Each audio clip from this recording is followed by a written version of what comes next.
মাছ চাষি ভাইরা এমডি রনি মৎস্য নার্সের পক্ষ থেকে সকলকে জানায় আন্তরিক শুভেচ্ছা। আমাদের দেশের প্রাকৃতিক জলাশয় থেকে প্রাপ্ত মাছের মধ্যে শোল মাছ অন্যতম। ভিয়েতনামি শোল মাছ চাষ করে পুকুরে বেশ ভালো পরিমাণে লাভ করা সম্ভব। আমাদের দেশে বর্তমান সময়ে এই শোল মাছের চাষ বেশ লাভজনক এবং জনপ্রিয় হচ্ছে। পুকুরে ভিয়েতনামি শোল মাছ চাষ করার জন্য আপনারা যে কোনো ধরনের পুকুর বা যে কোনো আয়তনের পুকুর নির্বাচন করতে পারেন।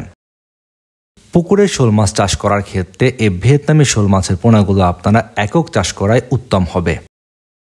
আমরা জানি শোল মাছ রাক্ষসী স্বভাবের মাছ, তবে এই ভিয়েতনামি জাতের শোল মাছের বিশেষ সুবিধা হচ্ছে এই মাছটিকে ফিড খাইয়ে চাষ করা যায়, অর্থাৎ এই ভিয়েতনামি শোল মাছ রাক্ষসী স্বভাবের নয়।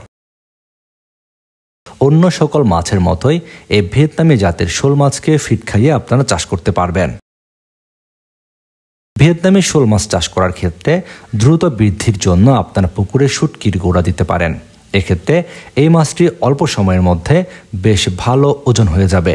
এক্ষেত্রে দেখা যায় মাত্র 6 মাসের মধ্যে 2 কেজি ওজন চলে আসে এক একটি ভিয়েতনামি শোল। এই ভিয়েতনামি জাতের শোল মাছের পোনাগুলো আপনারা চাষ করেই অল্প সময়ে এক একটি পুকুর থেকে কয়েক লক্ষ টাকা পর্যন্ত আয় করতে পারবেন। বর্তমান সময়ে যে সকল মৎস্য খামারি ভাইয়েরা এই শোল মাছের পোনা নিতে চাচ্ছেন, ভিডিওর স্ক্রিনে দেওয়া নাম্বারে এখনই যোগাযোগ করে অর্ডার করুন আপনার কাঙ্ক্ষিত পোনাগুলো। আপনারা অন্যান্য হ্যাচারির তুলনায় আমাদের হ্যাচারি থেকে সবচেয়ে কম দামে সেরা মানের পোনাগুলো ক্রয় করতে পারবেন। নিয়মিত মাছ চাষের পরামর্শমূলক ভিডিও পেতে চ্যানেলটি সাবস্ক্রাইব করে এখনই বেল বাটনটি বাজিয়ে দিন।